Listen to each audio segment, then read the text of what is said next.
दरूद व सलाम इमामुल अंबिया सैयदुल अंबिया जनाब मुहम्मदुर रसूलुल्लाह सल्लल्लाहु अलैहि व आलिहि वसल्लम के लिए। साथियों, आज का मौजू तिब्बे नबवी और हमारी सेहत। तिब्बे नबवी आकाए दो जहां जनाब मुहम्मदुर रसूलुल्लाह सल्लल्लाहु अलैहि वसल्लम का तरीक़ा इलाज। आकाए दो जहां जनाब मुहम्मदुर रसूलुल्लाह सल्लल्लाहु अलैहि व आलिहि वसल्लम की ज़िंदगी को फॉलो करने के लिए उनका लाइफस्टाइल, उनका उठना और बैठने का तरीक़ा, या जो उन्होंने हमें बातें रिकमेंड की हैं, इनको अपनाना। हमारे जहन में ये बात होनी चाहिए कि इसको अपनाने के लिए सिर्फ़ हमने दुनियावी फ़ायदा हासिल नहीं करना, सिर्फ़ सेहत हासिल नहीं करनी। क्या करना है? हमने आखिरत को भी जहन में रखना कि जहाँ हम उनका तरीक़ा इलाज अपनाते हुए सेहत हासिल करेंगे, वहाँ हमें सुन्नत पर अमल करने से सवाब भी हासिल हो। ये जहन में रखना है। और आज का दरस इंशाअल्लाहुल अज़ीज़ हम इसी नीयत से सुनेंगे और सुनाएंगे कि जहाँ हमने दुनियावी फ़ायदा हासिल करना है और इसी तरह हम आखिरत को रेफरेंस देते हुए, आखिरत को भी जहन में रखते हुए हम फिर दुनियावी फ़ायदा हासिल करेंगे। देखे ना, मैंने जो शुरू कलमात पढ़े, रब्बना आतिना फिद दुनिया, क्या मांग रहे हैं हम रब से? ऐ अल्लाह, हमें दुनिया का फ़ायदा अता फरमा, खैर और भलाई अता फरमा, वफ़िल आखिरती हसनतुं वक़िना अज़ाबन्नार, और आखिरत की भी भलाई अता फरमा, आखिरत का भी फ़ायदा अता फरमा। इसीलिए हमारे ज़हन में होना चाहिए, जब हम कुरान पढ़ें या सुन्नत पर अमल करें तो हमारे जहन में ये बात होनी चाहिए कि हमने दुनियावी भी फ़ायदा हासिल करना है और आखिरत का भी फ़ायदा हासिल करना है। और ये जो इल्म है तिब्बे नबवी का, ये आकाए दो जहां जनाब मुहम्मदुर रसूलुल्लाह सल्लल्लाहु अलैहि व आलिहि वसल्लम से पहले भी चलता आ रहा है। ये सिर्फ यहाँ से शुरू नहीं हुआ। और जो हम तक तिब्बे नबवी का इल्म पहुँचा है, जैसे कुरान का इल्म पहुँचा है, साहिब बता रहे थे, कुरान का इल्म हम तक पहुँचा ना, किसने पहुँचाया? आकाए दो जहां जनाब मुहम्मदुर रसूलुल्लाह सल्लल्लाहु अलैहि वसल्लम ने पहुँचाया। इसी तरह तिब का इल्म भी हमें आकाए दो जहां जनाब मुहम्मदुर रसूलुल्लाह सल्लल्लाहु अलैहि वसल्लम ने पहुँचाया। जहाँ नबियों ने आके अल्लाह के साथ इंसानों को जोड़ा, अल्लाह की शनासनाई करवाई, लोगों को बुराई और अच्छाई का पता बताया, लोगों को हसनात का और सय्यात का बताया। इसी तरह लोग जब जुड़ते थे ना, साथ साथ मिलते थे, साथी बनते थे, असहाब बनते थे, और उनमें से बीमार भी होते थे ना बीमार। फिर क्या होता था? कौन उनको इलाज बताता था? वक़्त का नबी बताता था। वक़्त का नबी बताता था। इसलिए आज हमने वो स्पेशल इल्म सीखना है जो आकाए दो जहां जनाब मुहम्मदुर रसूलुल्लाह सल्लल्लाहु अलैहि वसल्लम लेके आए। और सीखते हुए शुरू में ही मैंने बात कर दी, जहन क्या रखना है? साथ आखिरत का, सवाब का। अल्लामा इकबाल ने क्या खूब कहा, क्या अगर मोमिन है तो अफाक में गुम है। मोमिन रहता इस दुनिया में है और जहाँ भी रहता हो फिक्र उसको साथ आखिरत की पड़ी होती, आखिरत की, कि कहीं मेरी आखिरत अच्छी हो जाए। तो क्या अच्छा होगा हम जौ का दलिया खाते हों और स्वाब भी मिलता हो, सिर्फ नीयत के सर पे। हम तिब्बे नबी पर अमल करते हों कि हमारी सेहत ठीक हो जाए और आखिरत में हमारे दर्जे बढ़ते हों, तो फिर रखना चाहिए कि नहीं ज़हन में। तो इसलिए आखिरत को साथ ज़हन में रखना है, सवाब की नीयत रखनी है। और स्पेशली हमने इंशाअल्लाह अज़ीज़ आका दो जहां जनाब मुहम्मदुर रसूलुल्लाह सल्लल्लाहु अलैहि वसल्लम जो हम तक इल्म लेके आए, इसको ज़रूर सीखना। भाई हम कह भी सकते हैं ना सीखे फिर क्या होगा। अब हमने छोड़ा ना, तिब्बे नबी को छोड़ा ना, और हमारे जहन में जदीद मेडिकल साइंस होनी चाहिए। भाई वो पुराना दौर था। तो ज़रा 2 मिनट के लिए सोचिए, अपने जहन को ज़रा खोलिए, अपने दिल के दरीचों को ज़रा खोलिए और सोचिए, पहले बीमारियां ज़्यादा थी या अब? जिद्दत का क्या फ़ायदा है? जिद्दत का यही फ़ायदा होता है ना कि किसी चीज़ पर काबू पा लिया जाए, यही फ़ायदा होता है। तो आज हम वो बीमारियों के नाम सुन रहे हैं जो पहले कभी सुने ही नहीं। हमारे बुजुर्ग बैठे हैं, इनसे पूछ लो, जब ये जवान होते थे किसी ने हेपेटाइटिस का नाम सुना? कि इसको लिवर सिरोसिस हो गया, भाई सुना था कभी? जनाब इसको MND हो गया है, इसको GBS हो गया है। अभी भी बहुत सारे लोगों को नहीं पता होगा, इसको GBS हो गया जी। क्या जी? अब दिमाग और असाब कनेक्ट छोड़ के नहीं पता था ना। हमने आका का तरीका छोड़ा तो हमें ये बीमारियां देखनी पड़ी। पहले भी वो वबाएँ आती थी, वबाएँ ये नहीं पहले नहीं आती थी, आती थी, कुछ इलाकों को घेरा और बहुत सारे लोग हलाक भी हो गए, लेकिन इतनी लंबी वबा नहीं जाती थी, इतनी लंबी नहीं जाती थी जितनी अब जा रही। अब तो हाल ही बुरा है जनाब। एहतियाती तदाबीर भी करके देख ली, वैक्सीन भी सारे मुल्कों ने हमें तोहफा दे दी। हम तो तोहफा लेने वाले हैं ना, देने वाले तो नहीं ना। सारे मुल्कों ने हमको तोहफा भी दे दिए। ये जी वैक्सीन आ रही है कहाँ से? चाइना से आ रही है। ये जनाब कहाँ से आ रही है? अमेरिका से आ रही है। ये जनाब कौन सी है? जनाब ये थाईलैंड की, ये बहुत अच्छी है जी, ये लगवाएंगे। इतनी एहतियाती तदाबीर के बावजूद, इतना सब कुछ होने के बावजूद, वैक्सीनेशन होने के बावजूद, बहुत अच्छे डॉक्टर होने के बावजूद वबा लंबी। क्यों? हमारे मेटाबॉलिज्म कम पड़ गए। जो हमारी कुव्वत थी ना, इम्यून सिस्टम था, उसमें कमज़ोरी आ चुकी है। इसलिए क्या हुआ, बीमारियां हम पर पहले भी आती थी। पहले लोगों को वायरस आ जाते थे, बीमारियां आ जाती थी, घर में इलाज किया, थोड़ा बहुत इलाज किया, बीमारियां चलेगी। तो अब क्या हाल है? अब जी चौथी लहर की तैयारी हो रही है क्या? हस्पताल बड़े बड़े फुल हस्पताल हैं जनाब। जदीद साइंस और मेडिकल ने तरक्की इतनी कर ली है कि हमने तो बाल की भी खाल उतार दी है। अनाटमी और फिजियोलॉजी में इतना आगे चले गए हैं, अब हमसे कोई मिल नहीं सकता। लेकिन हाल क्या है कि तिब्बे नबी का अब भी मुकाबला हो सकता नहीं हो सकता। अगर हमने आज बचना है तो आका दो जहां जनाब मुहम्मदुर रसूलुल्लाह सल्लल्लाहु अलैहि वसल्लम के तरीका पर अमल करना पड़े। और एक बात ज़हन में रख लें, इसके लिए कोई डिग्री की ज़रूरत नहीं। डिग्री की ज़रूरत तो तब होना जब हमने कोई केमिकल देना है, हमने डोज बतानी है। जनाब ज़लोरिक लेनी है, आपने 10 mg लेनी है। जनाब माइटिका मोन्टिका लेनी है, जनाब 10 mg लेनी, ये 5 mg कर दें। अब जनाब सोने की दवाई 0.2 ले लें, अब ज़्यादा ली तो राशा हो जाएगा। समझ आ रही बात की? तो तब हमें जो है ना वो ज़रूरत पड़ेगी डिग्री की। लेकिन आका तो जहाँ जनाब मुहम्मदुर रसूलुल्लाह सल्लल्लाहु अलैहि वसल्लम का तरीका नेचुरल तरीका, कोई केमिकल नहीं, कोई कुछ नहीं, लेकिन प्रॉपर इल्म होना चाहिए।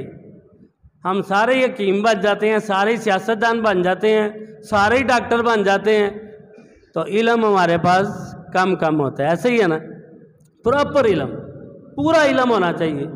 जब मुआशरे में कोई चीज़ रवाज पाती है ना, तो उसके लिए इल्म भी पूरा चाहिए। नहीं तो हम बताते होंगे तो वो कहता होगा भाई ये तो ऐसे है, ये कैसे बता रहा है।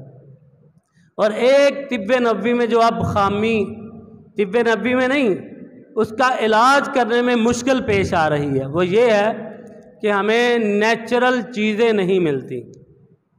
फिर इंसान अमल करता है, मायूस होता है कि यार मैंने तो तिब्बे नबी पर पूरा अमल किया है, मुझे तो चीज़ें मिली नहीं, मैं तो अमल ही पूरा कर रहा था।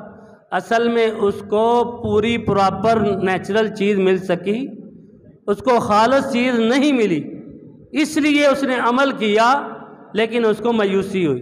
फिर उसने कह दिया भाई तिब्बे नबी में तो इलाज ही नहीं है। तिब्बे नबी में अगर हम सही चीज़ें ढूंढ लें, अच्छी चीज़ें ढूंढ लें, फिर ख़ास हम इलाज कर सकते हैं। और तिब्बे नबी के दो पहलू हैं। एक पहलू तो ये है कि हम दम से इलाज करें, रुकिया पढ़ें, नमाज पढ़ें, रोज़ा रखें। ये आक़ा दो जहाँ जनाब मुहम्मदुर रसूलुल्लाह सल्लल्लाहु अलैहि वसल्लम ने शफ़ा के तरीक़े बताए। शफ़ा के तरीक़े, रोज़े में बड़ी शफ़ा। रोज़ा हमारी जो है ना बीमारियों को दूर करता है, सेहत की हिफाजत करता है। आज तक हमने यही सोचा, हमने भी यही सोचा कि रोज़ा जब रखेंगे ना तो कमज़ोरी हो जाएगी। जहन में आता है ना, किस किस के जहन में आता है? हाथ खड़ा कर। आता है आपके भी? और किसके आता है? कम कम लोगों के आता है। अच्छा, मेरे जहन में भी था कि रोज़ा रखेंगे तो क्या हो जाएगा? कमज़ोरी हो जाएगी। माएँ भी बच्चों को कह देती हैं, बच्चे अभी छोटे हैं ना, इनको रोज़ा नहीं रखवाना, कमज़ोर ना हो जाएं। कहते हैं अक्सर। जब रोज़े पर तहकीक हुई, पहले तो आक़ा दो जहाँ जनाब मुहम्मदुर रसूलुल्लाह सल्लल्लाहु अलैहि वसल्लम के रोज़ों की तरतीब देखी तो ऐसे लगता था जैसे रोज़े ही रखते हैं बस। देखें ना, कहा रमज़ान के रोज़े आप पर फ़र्ज़ हैं, 30 दिन गुजारे, 29 दिन गुजारे, अब तो बस हो जानी चाहिए थी क्योंकि रोज़ा तो कमज़ोरी करता है। नहीं, अभी नहीं बस हुई। फरमाया 6 रोज़े रखो तो 1 साल के रोज़ों का, अभी तो 30 रोज़े रखे, फिर 6 का फरमा दिया। असल में अल्लाह ताला हमारी सेहत को देखना चाहता है। अभी इधर बात नहीं, फरमाया 13, 14, 15 का भी रख लो। आके दो जहाँ रखते थे ना, अभी भी बस नहीं। फिर जनाब पीर का भी रख लो, अभी भी बस नहीं। जुमेरात का रख लो, अभी भी बस नहीं। मुहर्रम आ रहा है, कहा मैं अगर ज़िंदा रहा नेक्स्ट वक्त मैं कितने रोज़े रखूँगा? 2 रखूँगा। अभी 1 रखा था ना, फरमाया 2 रखूँगा। और सफ़र में भी आक़ा दो जहाँ जनाब मुहम्मदुर रसूलुल्लाह सल्लल्लाहु अलैहि वसल्लम 13, 14, 15 का रोज़ा छोड़ते नहीं थे। अभी इजाज़त है, बीमारी हो रोज़ा छोड़ सकते हैं, बाद में रख सकते हैं। ये नफली रोज़ा नहीं छोड़ते थे। हैरानगी की बात। और अभी भी बस नहीं हुई, अभी ये जुल्हज्जा गुजर के गया है, फरमाया 9 रोज़े क्या करना है? अभी भी बस नहीं हुई। रमज़ान आ रहा है, शबान आया है। अम्मा जी आयशा रज़ी अल्लाह ताला अन्हा फरमाती हैं ऐसे रोज़े रखते हैं जैसे रमज़ान ही आ गया। इतने रोज़े। फिर आका में तो बहुत ज़्यादा कमज़ोरी होगी। पता कितनी ताकत थी? इब्ने रुकाना कहता है अगर मुसलमान तब होऊंगा जब आप मेरे से कुश्ती करेंगे। क्या कहता है? तो कैसे लिटा दिया था? जैसे माँ पकड़ के बच्चे को दूध पिला के तो चारपाई पर नहीं लिटा देती, ऐसे ही हाथ लगाया तो फिसल के नीचे गिर गया। क्या नहीं, वो वैसे ही पैर फिसला। 10 बंदों का मुकाबला करने वाला था। इतने रोज़े रखने के बावजूद आक़ा दो जहाँ जनाब मुहम्मदुर रसूलुल्लाह उसे बछाड़ के रख दिया, उसे बिल्कुल बच्चों की तरह। इतनी ताकत कैसे? असल में इस्लाम के पर अमल करने में ही ताकत है। इस्लाम पर आक़ा दो जहां जनाब मुहम्मदुर रसूलुल्लाह सल्लल्लाहु अलैहि वसल्लम जो चीज़ लेके आए उस पर अमल करने में ही ताकत है। फिर हमने तहकीक की, इतने रोज़े बुछाड़ के रख दिया। ये क्या करता है? रोज़ा हमारे जिस्म में डिटॉक्स का काम करता है। फासद मादे होते हैं ना, जो हमारे फासद मादे, जो कोलेस्ट्रोल होता है, लिपिड प्रोफाइल का अगर टेस्ट कराया जाए ना तो उसमें एक ट्राइग्लिसराइड होता है, बैड कोलेस्ट्रोल जिसे हम कहते हैं, इसको रोज़ा कम करता है। यूरिन से यूरिक एसिड है, इसको कम करता है। रोज़ा रखने से जब फासद मादे अंदर नहीं रहेंगे, अखराज हो जाएंगे, तो हमारा जिस्म क्या करेगा? हमारा मेटाबॉलिज्म तेज़ हो जाएगा ना, कुव्वत मुदाफ़ती निज़ाम बढ़ जाएगा, तो फिर हमने क्या आएगा? ताकत आएगी। जहरीले मादे तो खराज हो गए रोज़े से, तो बाकी कौन से मादे रह गए? अच्छे वाले मादे रह गए, जो हमें चाहिए, जो हमारे जिस्म को चाहिए। उससे हमारी ताकत बूस्ट हो गई। जब बूस्ट हुई तो फिर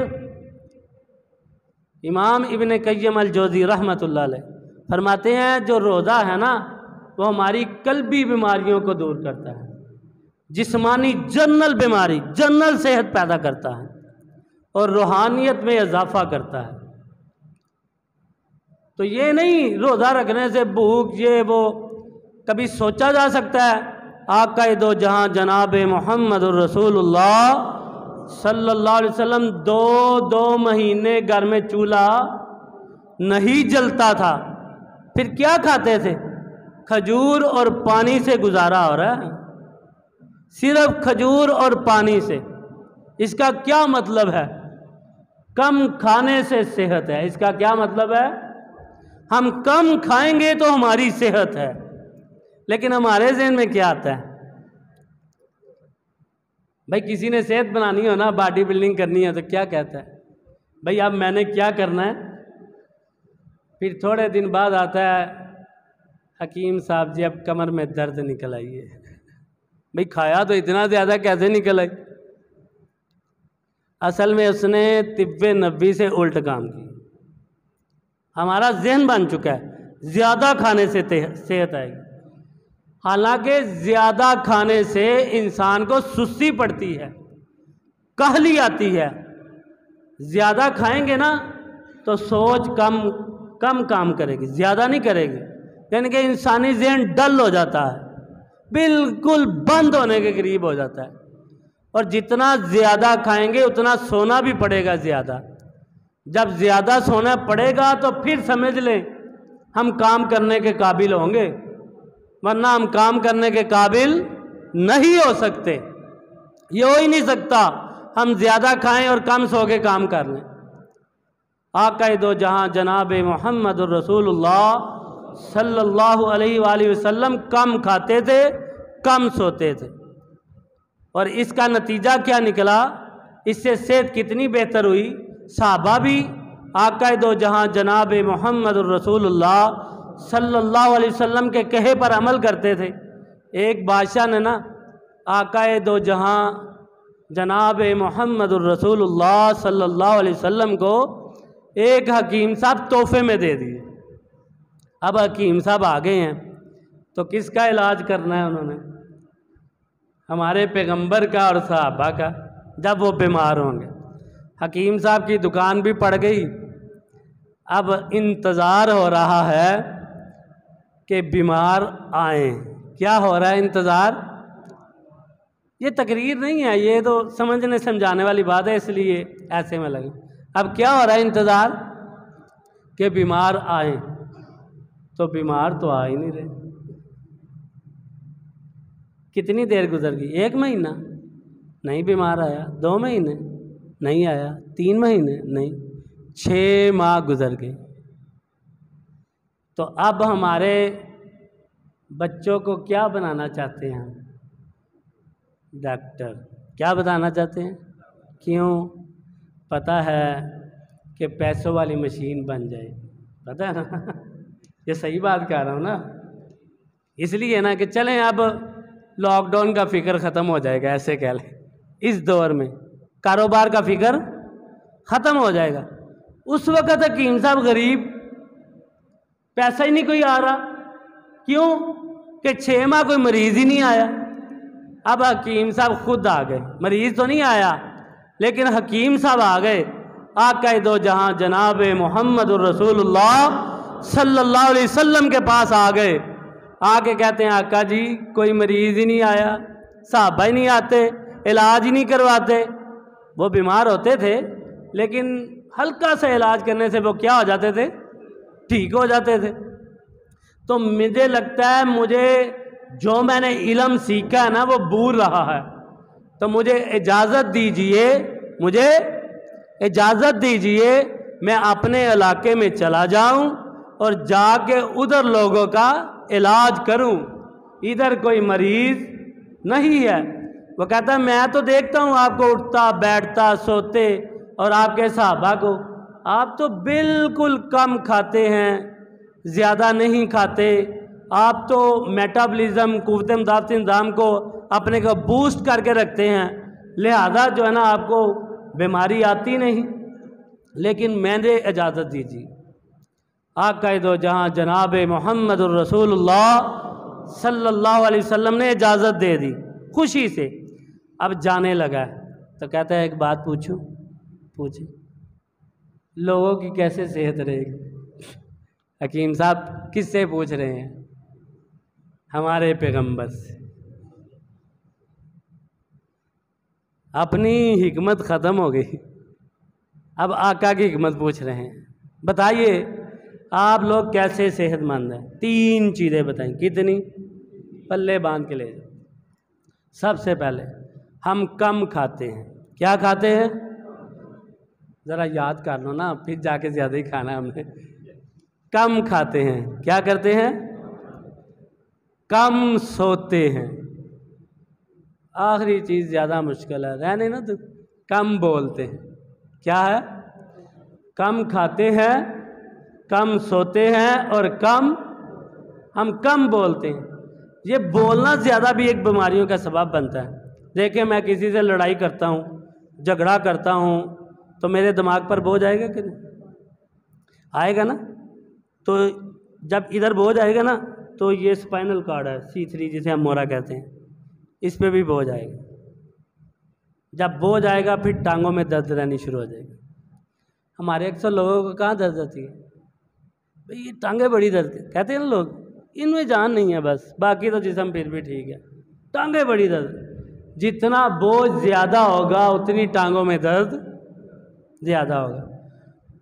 अगर किसी की ऐबजोई कर दी, चुगली लगा दी, तो फिर क्या होगा? फिर दिल पर भी बोझ आ जाएगा। ये हकीकत है, ये रिसर्च शुदा बात है। जदीद मेडिकल साइंस ने भी इसका बताया है। अब इधर भी बोझ आ गया, जब इधर बोझ आ गया तो ब्लड प्रेशर हो गया। तो हम 4 आदमी बैठ के क्या करते हैं?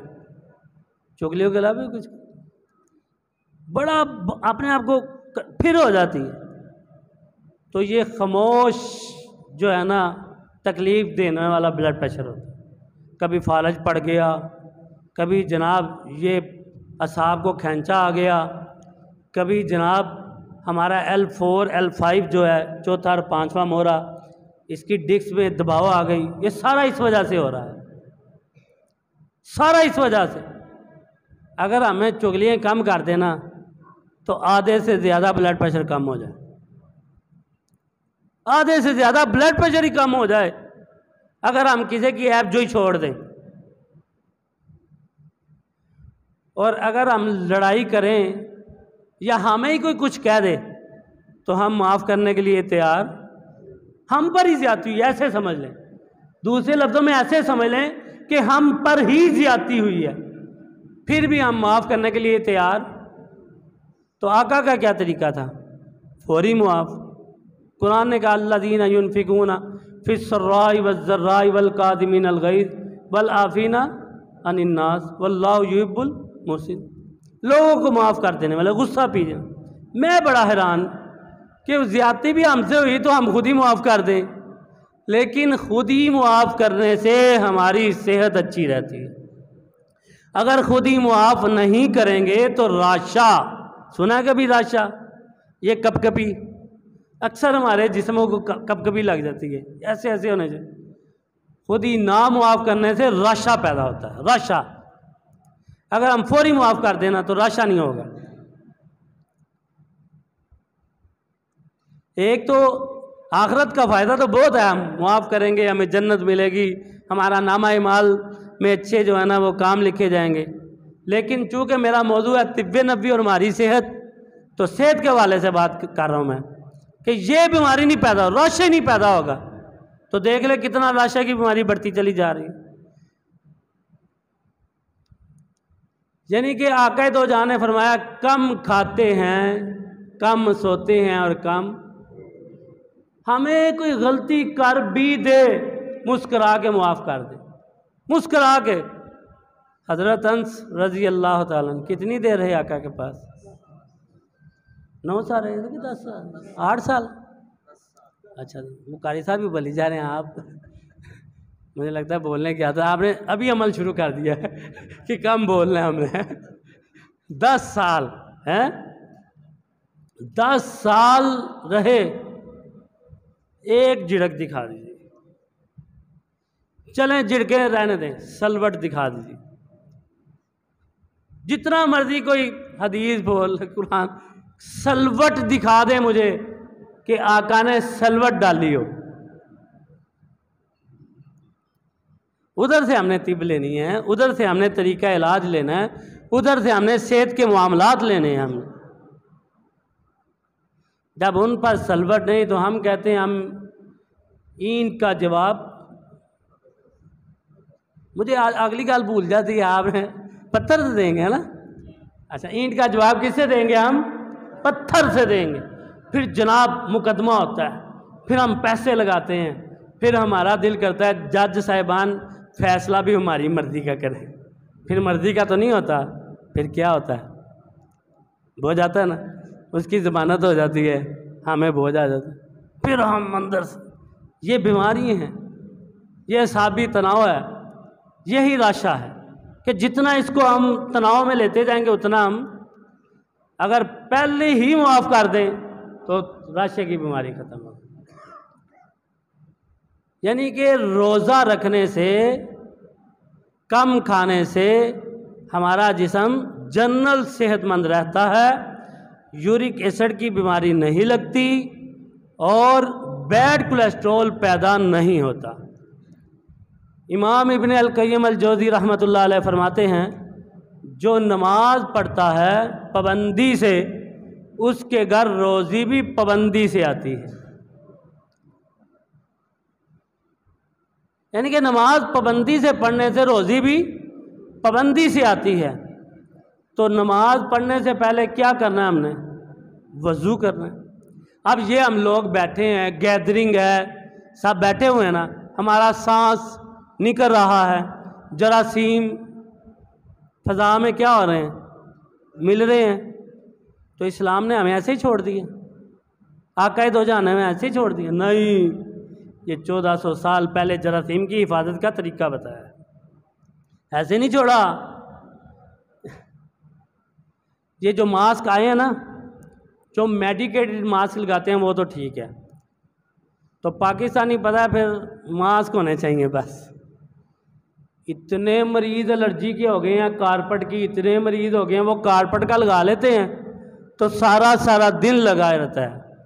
जिसको देखें भाई आपको डस्ट एलर्जी है, कारपेट की एलर्जी है, फलानी। फिर पता चला कि ये जो मास्क लगा रहे हैं ना, आम मास्क जो मेडिकेटेड से ताल्लुक़ नहीं रखता, वो बस उठाया तो बना दिया, बस मास्क होना चाहिए, उससे कारपेट की एलर्जी पैदा हो रही है। तो ये जरासीम जा रहे हैं, अब इधर उधर जा रहे हैं, हमारे नाक में जा रहे हैं, हम बातें कर रहे हैं, मुंह में जा रहे हैं। तिब्ब नबी ने हमें ऐसे नहीं छोड़ा, कहा वज़ू करो। अब हम उठे हैं और वज़ू में ज़्यादा रहने की ज़्यादा सवाब, ज़्यादा अहमियत बताइए। चलें 5 वक़्त ही कर लें। हमने वज़ू किया, हाथ धोए, जरासीम ख़त्म, हमने कुली की, जरासीम ख़त्म, नाक में पानी डाला, मुंह धोया, इधर बाजू धोए, मसा किया, पैर धोए। ये क्या किया हमने? ये देखें, ये हमारा ना पहला हिस्सा बनता है, ये हाथ हमारा दूसरा हिस्सा और पाँव हमारा तीसरा हिस्सा बनता है। यानी कि गोया कि हमने गुस्ल ही कर लिया है तो हम जरासीम से पाक हो गए। तिव्वे नबी पढ़ने के बाद एक चीज़ का मुझे बड़ा ही एहसास हुआ, एक चीज़ का बहुत ज़्यादा एहसास हुआ। हम जो कूली करते हैं ना, कूली करते हैं वो हम ठीक नहीं करते। हम नमाज में भी खड़े होंगे ना या बाहर चले जाएं तो हम अक्सर करते रहते हैं ना। गला ऐसे लगता है जैसे सबका ही हर तीसरे बंदे का ख़राब नज़र आ रहा है। या यार कभी हमें साइनस हो जाता है, नाक में गदूद हो जाता है, कभी हमें गले की बीमारियां, बस गला नहीं चल रहा। और जो मौलवी हज़रात हैं या उलमा कह लें वो ज़्यादा गले की शिकायत करते हैं। असल में ये तरीका तो ठीक है कि आप कूली करें और नाक में डालें, लेकिन तिव्वे नबी जो जामे तरीका बताती है ना, अगर वैसे किया जाए तो ना साइनस पैदा होगा, नाक का गदूद कभी भी पैदा नहीं होगा, ना गला ख़राब होगा और ना गले की बीमारियां हमें लगेंगी, आवाज़ भी नहीं बैठेगी। कैसे?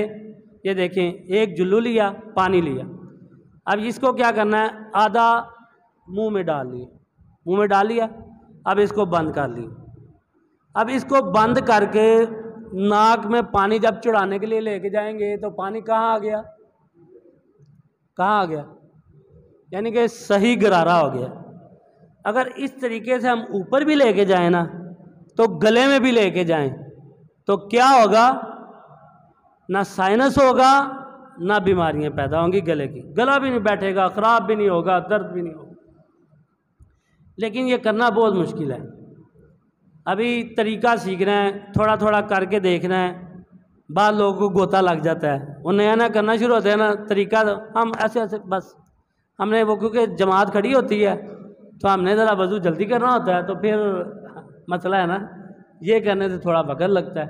आप थोड़ी देर पहले आएँ, जो समझ लें कि डॉक्टर साहब के पास वक्त लगाना ना, टोकन लेके घंटा कि भाई अब गले की बीमारी लग गई है, अब नाक की लग गई है, अब कानों में रेशा आ गया है, अब कानों के हार्मोन ख़राब हो गए हैं, ये जुबला बीमारियां हमारा कूली सही ना करने की वजह से लग। तो 2 घंटे जो उधर लगाने हैं तो 5 मिनट इधर पहले आ जाए ना, तो ये बीमारियों से आप पाक हो। अब वज़ू कर लिया, हज़रत सलमान फ़ारसी रज़ी अल्लाह ताला अन्हु फरमाते हैं, आका दो जहाँ जनाब मुहम्मदुर रसूलुल्लाह, टाइम कितना, 40 मिनट तक, ठीक। आका दो जहाँ जनाब मुहम्मदुर रसूलुल्लाह सल्लल्लाहु अलैहि वसल्लम ने फरमाया, तहज्जुद को लाज़म पकड़ो। तो इसका मतलब बिल ओला हमने नमाज़ें 5 तो पूरी पढ़नी है। बाद लोग क्या करते हैं, तहज्जुद पढ़ते हैं तो फजर, ऐसे नहीं करना। तहज्जुद को लाज़म पकड़ो। ये जो तहज्जुद है ये पहले नेक लोगों और अंबिया अलैहिस्सलातु वस्सलाम का तरीका है। फरमाया तहज्जुद आप पर फ़र्ज़ नहीं है, तहज्जुद फ़र्ज़ नहीं है, लेकिन अगर तुम इसका फ़ायदा जान लो तो तुम तहज्जुद ना छोड़ो। सबसे पहला जो फ़ायदा फरमाया ना, फरमाया तुम अल्लाह के करीब हो जाओगे, अल्लाह का कुर्ब हासिल होगा आपको। दूसरा फ़ायदा फरमाया कि आपके जो पिछले गुनाह है ना उनका कुफ़ारा हो जाएगा, यानी कि आपके गुनाह मुआफ़ हो जाएंगे। तीसरा फरमाया आपको ज़िंदगी में सुकून मिल जाएगा। जब तिब्बे नबी ने काम करने वाले लोगों ने रिसर्च की तो उन्होंने क्या किया, उन्होंने 1000 डिप्रेशन का पेशेंट लिया। कितने? उनके 3 हिस्से किए। एक को कहा कि आपने करना ये है कि लेट सोना है और लेट उठना है, यानी कि जो जागना है ना आपने वो लेट जागना है। और दूसरे ग्रोह को कहा कि आपने जल्दी सोना है और फजर के वक़्त उठना है आपने। तीसरे ग्रोह को कहा आपने जल्दी सोना है और तहज्जुद के वक़्त उठना है। अब ये सब डिप्रेशन की दवाइयाँ खा रहे हैं सब, और हैवी किस्म का डिप्रेशन जो चुन चुन के लिए जाते हैं ना, जैसे ऐसे हैवी किस्म का डिप्रेशन है इनको। पहला ग्रोह जनाब सारे का सारा ही नाकाम है। उनको डिप्रेशन दवाइयाँ खाने के बावजूद डिप्रेशन जा नहीं रहा, उनको सोने वाली दवाइयाँ मिल रही हैं, उनको साथ ताकत की दवाई मिल रही है। ऐसे समझ लें आज के दौर में सरबैक्स जी दे रहे हैं, मैथिकबाल दे रहे हैं कि साथ पट्टे भी मजबूत हो जाएं, साथ सोने वाली दवाइयाँ भी दी जा रही है कि डिप्रेशन चला जाए। लेकिन उन्होंने अपनी ज़िंदगी का मामूल नहीं बदला। जो हमारा मामूल है लेट सोना और लेट उठना, उनका डिप्रेशन भी नहीं गया। दूसरा जो ग्रोह है उनका डिप्रेशन कम हुआ लेकिन गया नहीं। जो जल्दी सोने वाले थे और फजर के वक़्त उठने वाले थे, उनका डिप्रेशन तो गया लेकिन कम गया, ज़्यादा नहीं गया। लेकिन जो जल्दी सोने वाले थे और तहज्जुद के वक़्त उठने वाले थे, एक भी बीमार नहीं रहा, सब के सब ठीक हो गए, सब के सब डिप्रेशन दूर हो गया। तो क्या ख्याल है फिर, तहज्जुद पढ़नी चाहिए कि नहीं? एक तो आखिरत में भी सवाब, एक इसमें ना जो तहज्जुद पढ़ता है ना, तजर्बा हमारा, उसकी ज़ुबान में जान आ जाती है, जान। और जब बात करता है ना बड़ी पुख्ता करता है, कहता नहीं मैं कह रहा हूँ, यानी कि ना उसकी जामियत बहुत ज़्यादा होती है। तो जिसमें अंदर ताकत हो वो डिप्रेशन का मरीज़ नहीं होता। यानी कि आका दो जहाँ जनाब मोहम्मद रसूलुल्लाह सल्लल्लाहु अलैहि वसल्लम ने हमें तरीक़ा बताया कि लोगों रोज़ा रखो, आपकी बीमारी दूर हो जाएंगी। नमाज पढ़ो, वज़ू करो, कुरान पढ़ो, खुद को दम करो, ठीक है ना। नज़र बद लग जाती है, बहुत ज़्यादा नज़र बद लगती है, हमें पता ही नहीं। हम जाते हैं कामिल के पास, हम कहते हैं जनाब बस जठानी दे कीता कराया, वो लगी नज़र बद होती है तो हम दरानियाँ जठानियाँ तो सारा पा के आने, ऐसे ही है ना? नहीं, ऐसी ऐसी अच्छी तो आउज़ भी कालिमातिल्लाहि ताम्माति मिन शर्रि मा खलक़, तरीका है ना, तरीका बताया, उस पर हमें अमल करना चाहिए। एक तो ये कि हमें इन चीज़ों की तलकीन की गई, और दूसरा थोड़ा सा हमें ना लाइफ स्टाइल बदलना पड़ेगा। अपना जो रहने सहने का तरीका है ना वो भी बदलना पड़ेगा, क्योंकि आका दो जहाँ जनाब मोहम्मद रसूलुल्लाह सल्लल्लाहु अलैहि वसल्लम की दुआओं पर बड़ी रिसर्च हो रही है। अब उनकी ग़िज़ाओं पर बड़ी रिसर्च हो रही है, उनकी अदाओं पर बड़ी रिसर्च हो रही है, उनके रहने सहने पर रिसर्च हो रही है कि इतनी अच्छी और इतना अच्छा रहने सहने का तरीका कि उधर कोई बीमार ही नहीं हो रहा।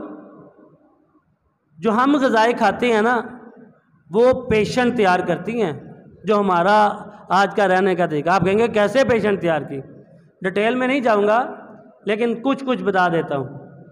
हम जनाब दूध लेते हैं, डब्बे के दूध लेते हैं ना, हम दही भी लेते हैं, हम गोश्त लेके आए हैं वो जो फ्रीज़र में लगा होता है फ्रोज़न, हम ग़िज़ाएँ लेते हैं। बल्कि अब तो पकी पकाई सब्जियाँ जो है ना टीन पैक में आना शुरू हो गई, कि टीन पैक मिलते हैं बड़े बड़े मालों में, फ्रीज़र बड़े बड़े हैं, गोश्त के बड़े बड़े हैं। जनाब ये क्या, विंग्स आ गए हैं, ये क्या भाई कबाब पके, अब तो मेहनत नहीं करनी पड़ती, अब तो कबाब मिल गए हैं। ये क्या, पराठे भी अब आ गए हैं ताकि वो पकाने भी ना पड़े। ये सब चीज़ें पेशेंट तैयार कर रही हैं, सब चीज़ें बीमार कर रही हैं। आप कहेंगे वो कैसे, देखने में बड़ी खूबसूरत लगती हैं, मज़ा भी आता है खाने के लिए। जब खाते हैं तो उन्होंने जायका तो दिया होता है, लेकिन कभी हमने सोचा ये जो दूध है, दही है, गोश्त है, ये जो कबाब हैं, ये सब चीज़ें जो फ्रीज़रों में हमें मिली, ये इतनी लंबी एक्सपायरी कैसे? भाई एक गोश्त कुर्बानी आप साहब ने की होगी इंशाल्लाह, जिसने की, लेकिन पता तो होता ही है। तो हम कहते हैं भाई जल्दी जल्दी गोश्त समेटो, नहीं तो ये 15 दिन का लगा गोश्त भी हमें फ्रेश ही मिल रहा है। ये कैसे फ्रेश हो गया? इसको हम कुछ केमिकल लगाते हैं, जहर लगाते हैं ताकि जरासीम जो ख़राब करने वाले हैं वो इन चीज़ों को ख़राब ना करें। इसलिए तो लंबी लंबी एक्सपायरी लिखी होती हैं। तो जब हम वो खाएंगे तो उन्होंने मुझे लगता है जहरों को समझा के भेजा है कि आपने इंसान को बीमार नहीं करना। ये तो नहीं भेजा समझा के। हमारे जिस्म में जाएंगे तो हम भी तो मरेंगे ना, हमें भी तो कुछ ना कुछ नुकसान होगा, हमें फ़ायदा तो नहीं होगा, हमें कुछ ना कुछ नुकसान ज़रूर होता है। जब नुकसान होता है फिर हमारे अंदर ताकत इन चीज़ों से खाने से रहती नहीं, फिर हमारी कमर भी सीधी नहीं होती। फिर बच्चे भी कह रहे हैं अब्बू ज़रा कमर दर्द, और बेटा आपकी बच्चों ने ज़रा ज़्यादा खाई होती है ना ऐसी चीज़ें। बड़े भी कह रहे होते हैं अब सीधा नहीं हो रहा। ये पेशेंट तैयार करती हैं, पेशेंट तैयार करती हैं। और चीनी हम धड़ाधड़ इस्तेमाल कर, बरमार पड़ी है स्वीट डिशों में, चॉकलेट में, कैंडीज़ में, जनाब हलवे में, जितनी हम कहते हैं बरमार कर दिया चीनी की। हालांकि चीनी भी बहुत ज़्यादा ग्लूकोज की सूरत में हमारे जिगर में बैठ रही है। हालांकि मीठा करने के लिए अल्लाह ने फल दिए हुए हैं, बहुत ज़्यादा मीठे वाले फल हैं, कुछ कम मीठे वाले फल हैं, कुछ फीके फल हैं, कुछ बिल्कुल ही फीके फल। हत्ता कि जो डायबिटीज़ पेशेंट है, शुगर पेशेंट है, वो भी इन फलों से अपना मेंटेन रख सकता है। लेकिन हम ऐसा करने के लिए तैयार, हम कहते हैं चीनी होनी चाहिए। फिर ऊपर से खाते हैं हम रोटी, वो चीनी ग्लूकोज की सूरत में हमारे जिगर में बैठ जाती है, तो हम डरते रहते हैं साथ वाले से हेपाटाइटिस ना हो जाए। वो हेपाटाइटिस तो हम खुद कर रहे हैं। यानी कि अगर रिसर्च पर जाएं, हम जदीद मेडिकल साइंस की रिसर्च पर जाएं, तो आज का सबसे बड़ा जो कैंसर का बायस है वो चीनी है, सबसे बड़ा। जाके देख ले, जितने कैंसर के हॉस्पिटल बन रहे हैं वो कहते हैं लेने के लिए तैयार नहीं। मैंने पूछा, कुछ पेशेंट मेरे जो है ना वो बन गए अनमोल हॉस्पिटल के, जो है ना इधर इमरान खान, मैंने पूछा क्या आप पेशेंट क्यों नहीं लेते? कह रहे इतने ज़्यादा कैंसर के पेशेंट है, करे क्या, हमसे संभाले नहीं जा रहे, हम तो उनकी बात अब गौर से सुनने के लिए तैयार नहीं। तो चीनी सबसे बड़ा सबब है। और एक बात और भी एक चीज़ का परहेज करना पड़ेगा। हमारे पास जितना ज़्यादा होता है ना, हम उतना वायरस से ज़्यादा डरते हैं। हालांकि वज़ू करने से वायरस, लेकिन अकीदा रखना पड़ेगा, ईमान रखना पड़ेगा, पुख्ता करना पड़ेगा। हम वायरस को ख़त्म करने के लिए स्प्रे करते हैं, तो स्प्रे जो है हमारे फेफड़ों पर सीधा नुकसान दे रहा है, सीधा एलर्जियाँ पैदा कर रहा है हमें। डस्ट एलर्जी, अक्सर हम पूछते हैं भाई आपको डस्ट एलर्जी है कितनी देर से? बस एक दफ़ा स्प्रे करवाया था, वो हमें ना जरासीम ज़रा ज़्यादा लग रहे थे, उसके बाद एलर्जी नहीं गई। ये जो स्प्रे कीड़े मार या इधर उधर हम करते हैं, हमारे अंदर भी तो जाता है ना, तो अंदर फेफड़ों को, लंग्स को नुकसान दे रहा है वो हमारे। स्प्रे भी नहीं करना चाहिए, वैसे सफाई करनी चाहिए अच्छे से अच्छे तरीके से। जब ये हम परहेज़ कर लिया तो फिर आका दो जहाँ जनाब मोहम्मद रसूलुल्लाह सल्लल्लाहु अलैहि वसल्लम ने हमें इलाज भी बताया। इलाज खाने से नहीं बताया, पहले घर में शुरू होते ही इलाज बता दिया कि आप बीमारियों से बच कैसे सकते हैं। फरमाया जब घर में दाखिल होना ना तो बिस्मिल्लाह पढ़ लो, शैतान साथ दाखिल नहीं होगा। मैं वैसे बड़ा सोचता था, मैं वो रिसर्चिंग थी ना तो सोचता रहता था। मैंने कहा शैतान खा भी लेगा तो क्या होगा, एक इंसान सोचता ही है ना भाई शैतान खा लेगा तो क्या होगा। लेकिन इसका बड़ा नुकसान जब रिसर्च सामने आई तो बड़ा नुकसान। कोरोना में हम ना एक दूसरे को खाने नहीं साथ देते। क्यों नहीं खाने देते भाई? जनाब आपके वायरस या आपका बैक्टीरिया या आपका हमें ना लग जाए। तो शैतान तो चाहता ही गंदगी है, चाहता ही गंदगी है। वो गंदगी को बहुत ज़्यादा पसंद करता है। अब उसके हाथ गंदे हों, गंदगी से भरा हो, हमारे साथ खा रहा है, तो हम वायरस से बच जाएंगे? हम बीमारियों से बच जाएंगे? कभी भी नहीं बचेंगे। ये 1400 साल पहले ही बता दिए कि शैतान को साथ बैठाना, हम मुसलमान भाई को बैठाने, वो हाथ धो के आ रहा बेचारा, उसको बैठाने के लिए तैयार नहीं। ये लिबरल किस्म के लोग हैं ना जितने, ये ज़्यादा बीमार हो रहे हैं। पता है आपको क्यों? ये शैतान को साथ बैठा के खिलाते हैं। आप पर अल्लाह का फजल है। क्या में कारी साहब बताते रहते हैं, बिस्मिल्लाह पढ़ कर खाएँ। और फरमाया जो चीज़ें हैं ना, इनको डांप के रखो। रात को और भी बड़ी हदीस है, लेकिन एक हदीस है कि बीमारियाँ भी उतरती हैं, बलाएँ भी आया, लेकिन बीमारियाँ भी उतरती। जब उस खाने में बीमारी पड़ी होगी तो सुबह हम बिरयानी खाएंगे तो फिर उसमें तो बीमारी चलेगी। हमने अंदर क्या धकेला है? बीमारी धकेली। अपना रहने सहने का तरीका थोड़ा बदलना पड़ेगा। हम अगर डॉक्टरों को गरीब करना चाहते हैं, हकीमों को गरीब करना चाहते हैं, फिर मैंने भी स्वीक रखी हुई है फिर यही हाल होगा आपका। किन के पैसे से रखिए? आपके पैसे से रखिए। अब डीएचए में मकान कैसे लिया जाएगा? तो किससे लिया जाएगा भाई? ढेर के ढेर लगी जा रहे हैं मरीज, हमसे नहीं संभाले जा रहे। अभी कह रहे हैं भाई तिब में अब इलाज चला गया, ये वो 700 पेशेंट कैसे हो गए? हमने अपना तरीका नहीं बदला। हम बस लगे हैं बस लगे हैं, ठीक है ना। जिसने असर उसमें डालना उसके पीछे जा ही नहीं रहे हम, उसकी बातों पर अमल ही नहीं कर रहे हम। फिर यही हाल होगा। अब कर लिया, बिस्मिल्लाह पढ़ लिया, अब खाना शुरू किया। आका दो जहां जनाब मोहम्मद रसूलुल्लाह सल्लल्लाहु अलैहि वसल्लम ने फरमाया, बहुत मुफीद और आम चीज़ें फरमाया। कलवंजी, जिसे ब्लैक सीड भी कहते हैं, काला दाना, सवाए मौत के हर मर्ज का इलाज है। हर मर्ज का इलाज है। एक चुटकी सुबह और जो शाम खाता है ना, उसका ताकत का निज़ाम बहुत ज़्यादा बढ़ जाता है, बहुत ज़्यादा। जो जो चीज़ें आका दो जहां जनाब मोहम्मद रसूलुल्लाह सल्लल्लाहु अलैहि वसल्लम ने बताई ना, बेसिक इनका काम क्या है। देखें, रोज़ा था, नमाज थी, ये कलवंजी अब आ गई है। ये जिस्म से डिटॉक्स करते हैं, अखराज, यानी कि ज़्यादा जो चीज़ें बताई ना, इन पर रिसर्च की है, ये फासद मादों का अखराज इसमें ज़्यादा है। जब फासद मादे अखराज करते रहेंगे ना, तो हमारा जिस्म बीमार नहीं होगा। फरमाया इस्तफराज से काम लो, शफा पाओगे। इस्तफराज क्या है? रोज़ा रखने से बड़ा इस्तफराज आता है।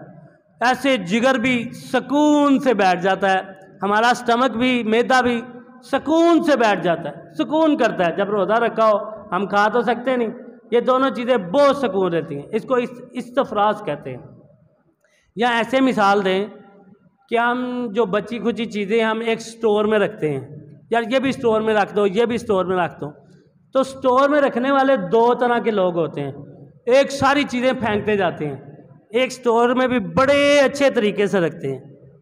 जब स्टोर में अच्छे तरीके से हम रखेंगे तो जिस चीज़ की हमें ज़रूरत पड़ेगी तो हम स्टोर से आराम से, तो जैसे हमने फेंक दी सब चीज़ें, तो जब चीज़ मिलने का वक़्त आता है वो मिलती।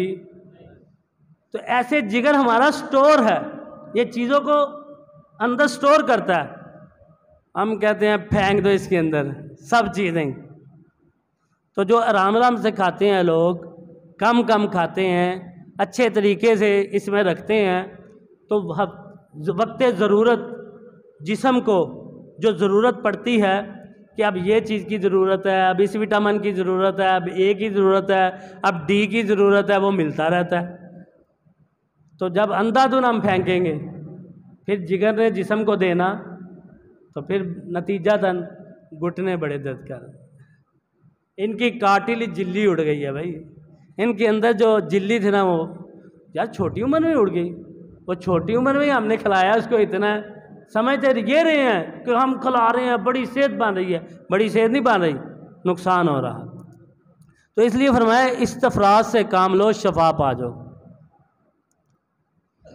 यानी कि कलवंजी के बहुत सारे फ़ायदे। ये नहीं बस कह दिया कि जो है ना बस कलवंजी खाओ, मौत के अलावा सब। कलवंजी का तेल अगर हमें सही मिल जाए तो ये एंटी बैक्टीरिया है, एंटी फंगस है, एंटी वायरस है, ये तीनों चीज़ों पर काम करता है। अगर हमारे अज़ा में, हमारे जिस्म में कोई भी इन्फेक्शन हो चुका है, सही कलवंजी का तेल सही मिलता नहीं, हम लगाते हैं फिर कहते हैं यार ये क्या हुआ, ये तो काम नहीं किया। सही आपको अगर कलवंजी का तेल मिल जाए तो लगाएं, बरनौल से ज़्यादा काम करेगा, बरनौल से ज़्यादा।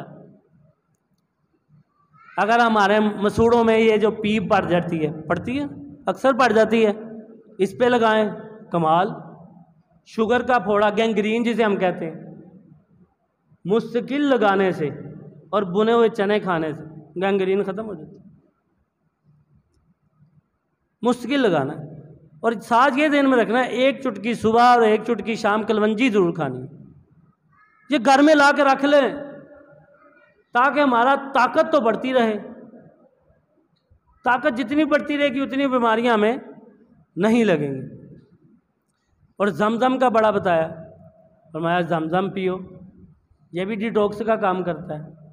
शहद का बताया, शहद भी मरहम का बड़ा काम करता है। मसलन इधर एक पीप पड़ गई है, हमने शहद लगाया है, हमने इसको अब पानी नहीं लगने दिया, पानी से बचाना है। जो लोग शहद पर पानी लगने देते हैं ना, फिर जख्म ठीक नहीं होता। इधर पानी नहीं लगने देना, शहद लगा दिया, ये कलवंजी से ज़्यादा अच्छे नताए जाते हैं, कलवंजी के तेल से भी ज़्यादा अच्छे नताए जाते हैं, ज़बरदस्त नताए जाते हैं इसके। क्या शहद खाओ और स्टमक को ठीक करो। एक आदमी आया था ना, क्या आकाए दो जहां जनाब मोहम्मद रसूलुल्लाह सल्लल्लाहु अलैहि वसल्लम को कहा मैंने शहद खाया, मेरी दर्द बढ़ गई। क्या और खाओ, और खाऊं, दर्द बढ़ गई है। फरमाया खाओ, और फिर खाया गया। फरमाया और खाओ, मजीद दर्द बढ़ गया, और खाओ। फिर तीसरी दफ़ा जब खाया गया तो क्या कहता था, शफा हो गई थी ना। ये आका ने अपने पास से थोड़ी बताया, कहाँ से आ रहा है? जिसने पैदा किया उसने ही तो बताया, उसने ही तो बताया कि इनको ये बताओ, ये ऐसे करें। ये ज़हन में अच्छी तरह बात ज़हन में रख लो। देखिए जितनी भी जिद्दत आ जाए, जितना भी जो कुछ मर्जी आ जाए, अगर हम आकाए दो जहां जनाब मोहम्मद रसूलुल्लाह सल्लल्लाहु अलैहि वसल्लम के तरीके से हटेंगे तो बीमारियां बढ़ेंगी। आप कहें वो कैसे? अभी भी इस दौर में भी हम इसको चेक कर सकते हैं। अमेरिका मेडिकल साइंस में हमसे आगे है ना, सबको पता है आगे। इधर डायलिसिस पेशेंट की कितनी देर बाद बारी आती है पता है? 1-2 दफ़ा प्राइवेट कराता है, 5 दफ़ा, 10 दफ़ा। अगर किसी की सिफारिश हो तो जल्दी भी आ जाती है उसकी, ठीक है ना। तो अमेरिका से हमें फ़ोन आते हैं कि डायलिसिस ना हो, क्रिएटिनिन और ब्लड यूरिया नीचे आ जाए, क्योंकि इधर बारी 6 साल बाद आएगी। इधर मशीन पर चढ़ने की बारी कितनी देर बाद आएगी? पेशेंट की कितार लंबी है ना, ज़रा लंबी कितार है। तो इधर तिब्बे नबी में कितना पावरफुल है। फरमाया कुस्तुल बहरी, ठीक है ना, कुटशीरी भी कहते हैं, कुस्तुल बहरी, कुटशीरी भी कहते हैं उसे हम आम जुबान में ना। पंसारी के बाद जाए तो कुटशीरी दे दें, ऐसे भी कह सकते हैं, कुस्तुल बहरी भी कह सकते हैं।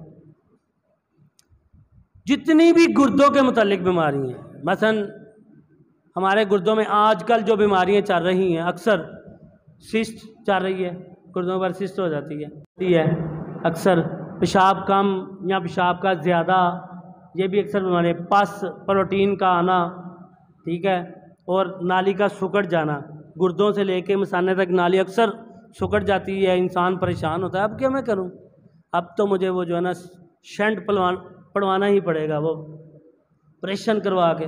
लेकिन नहीं, आकाए दो जहां जनाब मोहम्मद रसूलुल्लाह सल्लल्लाहु अलैहि वसल्लम ने कुटशीरी का इलाज बताया। फरमाया इसको इस्तेमाल करो, ये सब बीमारियां दूर हो जाएंगी। ये तो थी गुर्दों के मुताल्लिक। फरमाया जो खून से रिलेटेड हैं वो भी दूर हो जाएंगी इससे, और इधर तक बस नहीं।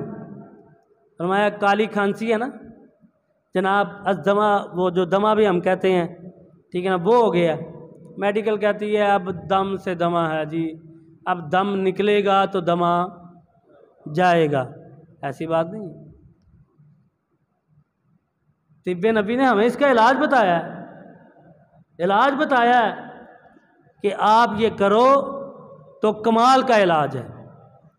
अब टीबी का इलाज तो आ गया है, लेकिन जनाब 6 माह का कोर्स, 9 माह का कोर्स कहते हैं ना, फिर भी दोबारा भी करना पड़ जाता है। लेकिन उससे हालत क्या हो जाती है इंसान की, बुरी हालत। रिपोर्टें ठीक हैं तो बंदे से चला नहीं जा रहा जी, टीबी का इलाज किया। जब रिपोर्टें गलत थी तो इंसान फिर भी चल रहा था। इतना आसान, और 3 माह का इलाज, 3 माह का इलाज। देखिए ना ये कैसा इलाज है, हम कैसा क्लाइंट बन चुके हैं। हम डॉक्टर साहब के पास जाते हैं ये मर्ज़े लेके, तो डॉक्टर साहब साथ लिखते हैं तो साथ एक नवीद भी सुनाते हैं, खुशखबरी सुनाते हैं। क्या कहते हैं कि रोटी भूल जानी है आपने ये दवाई।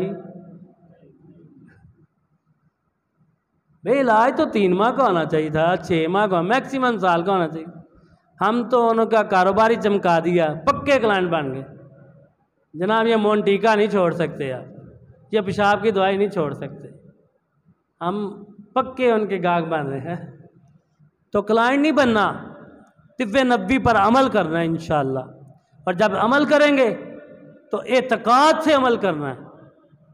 वो तो अपना ईमान भी ख़राब कर सकता है ना, जो ये कहे कि इस पर अमल करने से कुछ नहीं होता। ये मैं अपने पास से थोड़ी बता रहा हूँ, आका की बातें बता रहा हूँ ना, प्यारी प्यारी बातें बता रहा हूँ। फरमाया जो खून से रिलेटेड हैं वो भी ठीक, तो जो फेफड़ों से मुतल्लिक हैं वो भी ठीक। अब मैं बता रहा था टीबी का नुक्सान। ये आग का दूध देखा आपने, ये आग का दूध अक्सर वो दरख्तों पर पत्तों से निकलता है। वो ये कुटशीरी यानी कि कुस्तुल बहरी और हल्दी, 100 ग्राम हल्दी, 100 ग्राम कुटशीरी और 1 तोला आग का दूध, इनको पीस के दोनों चीज़ों को और आग का दूध इसमें रगड़ लें। सिर्फ 2 चनों के बराबर सुबह, दोपहर और शाम दिया जाए। ये मैं अपने पास से बता रहा हूँ।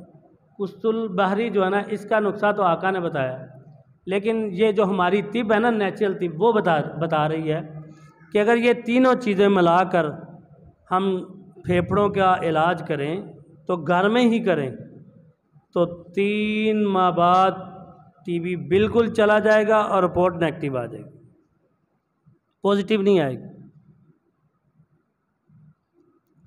सिरके से बड़ा अच्छा इलाज बताया, विनीगर जिसे हम कहते हैं।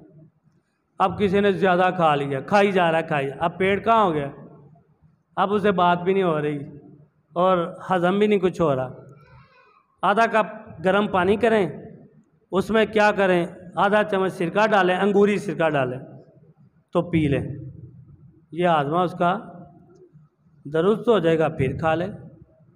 सही नहीं है? नहीं, फिर नहीं खाना, ये बार बार खाने से फिर मसला बनेगा, फिर नहीं खाना। फिर हदीस के मुताबिक ही खाना है, कम खाना है, ठीक है ना, ज़्यादा नहीं खाना।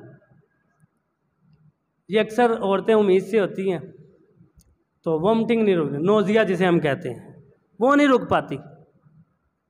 सिरके के इस्तेमाल से सिर्फ 3 दिन लगते हैं।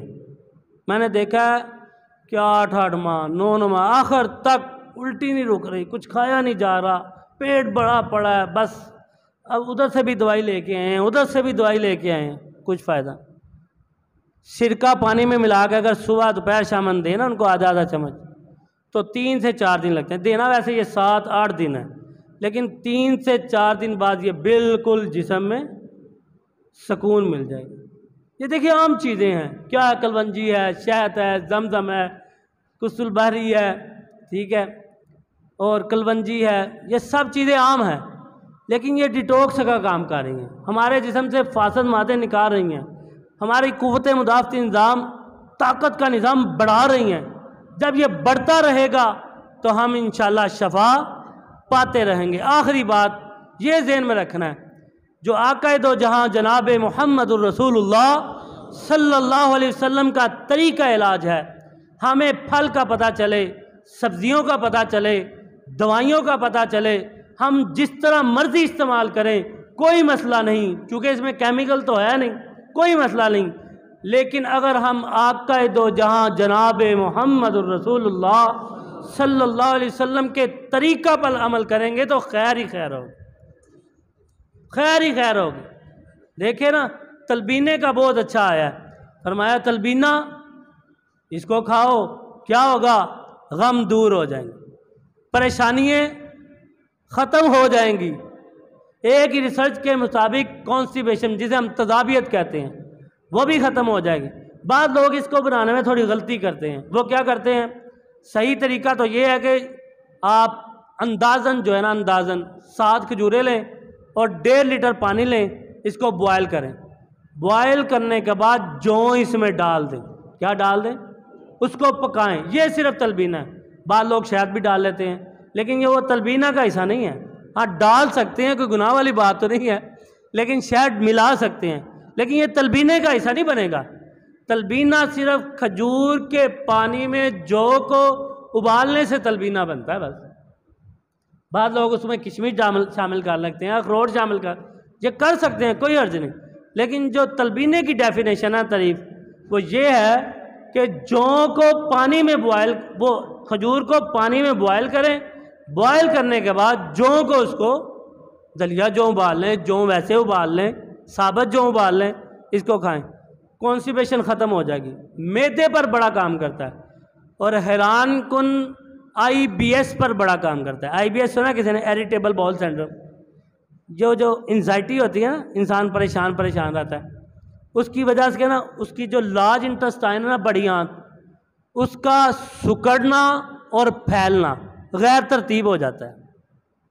यानी कि उसका ठीक नहीं रहता, सिकुड़ना और फैलना। बस इधर से खाया, इधर से हमें वाशरूम जाना पड़ गया, हमने सफ़र किया, पहले ही पता होना चाहिए वाशरूम कहाँ है, यानी कि उसको हर वक्त इसकी फिक्र पड़ी। इसको IBS, अक्सर लोग ऐसे कहते, इसको IBS कहते हैं।